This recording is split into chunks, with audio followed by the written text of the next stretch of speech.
शहजाद इकबाल साहब, आपकी राय जानना चाहूँगी। अभी तक आपने सुना एक पाकिस्तान तहरीक इंसाफ के हक़ में आई, एक मुखालफत में आई।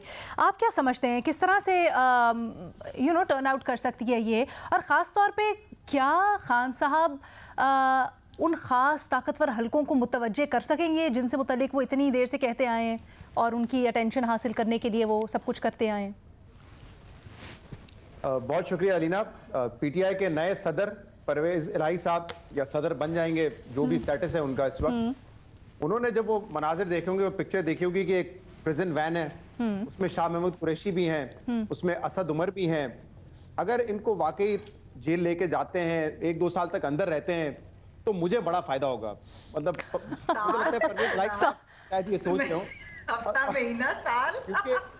क्योंकि ये वो लोग हैं जो सक्सेसर हैं बेसिकली इमरान खान के ना, जब कहते हैं कि शाह महमूद कुरैशी, असद उमर, तो अगर वो सारे जेल चले जाते हैं 2-4 सालों के लिए, तो सोचे ना परवेज इलाही साहब अभी प्रेसिडेंट बने हैं या बनेंगे, तो उनकी बड़ी अहमियत हो जाएगी पार्टी में। और ये मैं इसलिए कह रहा हूँ क्योंकि परवेज इलाही साहब ने ये कहा था फवाद चौधरी के बारे में कि अगर उनको पहले ही फड़ लिया जाता तो शायद असेंबली तोड़ने की नौबत ना आती। तो इसलिए मैं एक इमेजिन कर रहा हूं कि परवेज इलाही साहब ऐसा सोच सकते हैं, जरूरी नहीं उन्होंने सोचा हो, लेकिन ऐसा सोच सकते हैं। उनके बयान से ऐसा लगता है कि वो रखते हैं इस किस्म की थिंकिंग, तो उनको फायदा हो सकता है अगर ऐसा कुछ हो जाए, क्योंकि अभी आए हैं पार्टी में, सदर बन गए, तो शायद उनको जरूर फायदा हो सकता है। अदरवाइज पीटीआई को देखिए, ये एक सिंबॉलिक मूव है ना, ये फ्रैंकली स्पीकिंग इस वक्त ये हालात तो नहीं है कि वो सड़कों पे निकले और हुकूमत इस मोड में हो कि उनको डंडे मार के तशद्दुद करके प्रिजन वैन में बिठा रही हो, जेल में डाल रही हो। मतलब वो कोई भगत सिंह की कोई रेवोल्यूशनरी मूवमेंट नहीं है जिसमें अंग्रेज जो हैं उनको जेल में डालेंगे, फिर वो भूख हड़ताल करेंगे। ये सिंबॉलिक ज्यादा है इस पे, और क्योंकि मुझे लगता है ये सिंबॉलिक है, इसलिए उसका इंपैक्ट उतना ज्यादा नहीं होगा। ये भट्टी साहब ने बिल्कुल जो फेरिस्त गिनवाई कि इमरान खान साहब ने क्या क्या नहीं किया, हुकूमत को अंडर प्रेशर लाने के लिए, एस्टैब्लिशमेंट को अंडर प्रेशर लाने के लिए उन्होंने कौमी असेंबली से बाहर आ गए, उन्होंने असेंबलियां तोड़ दी, लॉन्ग मार्च की कॉल दी, सब कुछ करके देख लिया, लेकिन इलेक्शन उनको नहीं मिले। और इस वक्त भी ये बदकिस्मती है शायद इस मुल्क की कि आईन और कानून में जो लिखा है, और जिस पे ये हुकूमत खास तौर पे पीडीएम की जमातें बड़ा इसरार करती थी कि जमहूरियत होगी, आईन और कानून के मुताबिक चलेंगे, तो उसके मुताबिक तो सिर्फ 90 दिन के अंदर इलेक्शन होने हैं। नजरिया जरूरत के अलावा कोई और ऑप्शन नहीं है इलेक्शन डिले करने का, चाहे वो हुकूमत की तरफ से अप्लाई किया जाए या अदालतों की तरफ से अप्लाई किया जाए या इदारों की तरफ से अप्लाई किया जाए।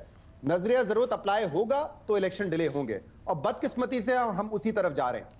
तो ये माजी में आईन और कानून की बातें होती थी, अब वो नजर नहीं आ रही इन पीडीएम जमातों की तरफ से। मुख्तलिफ उज़र पेश किए जा रहे हैं, मुख्तलिफ तौजीहात पेश की जा रही है ना, उसकी उसमें एक माशी एस्पेक्ट भी है।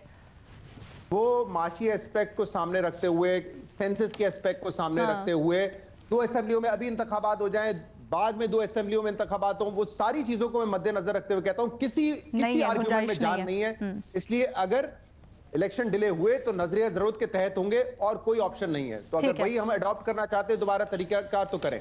तो इस मूव से मुझे नहीं लगता कोई बहुत ज्यादा दबाव इदारों पे पड़ेगा, इलेक्शन कमीशन पे पड़ेगा या हुकूमत पे पड़ेगा कि वो इलेक्शन की तरफ माहौल को लेके चले जाए।